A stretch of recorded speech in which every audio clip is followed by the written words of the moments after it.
प्रबोधनकार कला साहित्य संघटना भंडारा गोंदिया जिल्हा अंतर्गत जिल्ह्यातील सर्व स्तरीय कलावंत असून वृद्ध कलावंतांची पेन्शन मिळावी यासाठी सन 2021 ते सन 2024 मध्ये वृद्ध कलावंतांनी ऑफलाईन अर्ज पंचायत समितीमध्ये सादर केलेले होते, परंतु कलावंत निवड मानधन समिती नसल्यामुळे त्यांची तपासणी व निवड झालेली नाही।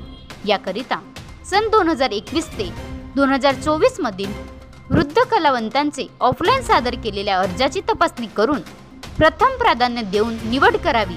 याकरिता जिल्हाधिकारी कार्यालय भंडारा समोर कलावंतांनी संगीतमय गाणे म्हणत झोपी गेलेल्या प्रशासनाला जागे करण्याचे प्रयत्न केले व आपल्या मागण्यांचे निवेदन माननीय जिल्हाधिकारी भंडारा यांना देण्यात आले।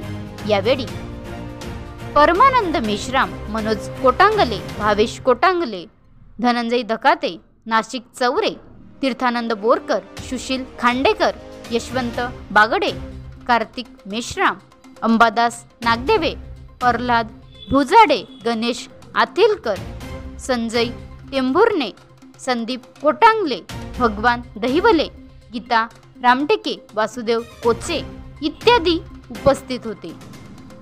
नेत्यांची अशा नेत्यांनी काही लोकांना त्या कमिटीवर बसवलेला आहे आणि म्हणून बोगस ही कमिटी आणि बोगस वृद्ध कलाकारांची भरती असं या सावळा गोंधळ सुरू आहे। म्हणून आमची प्रमुख मागणी आहे, वृद्ध कलाकारांच्या पेन्शनसाठीची जी योजना आहे सरकारने जाहीर केली त्यासाठीचा जी कमिटी आहे त्या कमिटीमध्ये खरे कलाकार तिथे यावे।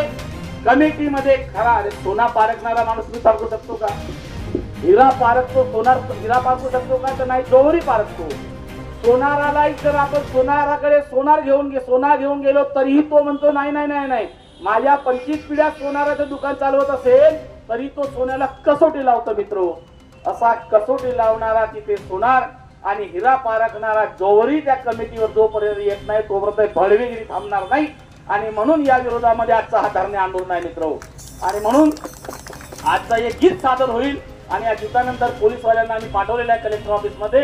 कलेक्टर ऑफिसमध्ये आमचं निवेदन, कारण कलेक्टर साहेब सीएम साहेब इकडे दौऱ्या असल्यामुळं समन्वय प्रशासकीय व्यवस्था तिकडे गेली असेल तर आपला जो मुख्यमंत्रीच्या नावानं, माननीय मुख्यमंत्र्यांच्या नावानं आणि माननीय सांस्कृतिक मंत्र्याच्या नावानं हा जो आपण निवेदन देत आहोत, या निवेदन मी तुमच्या समोर वाचून दाखवतो, नंतर एक गीत सादर होईल। निवेदन,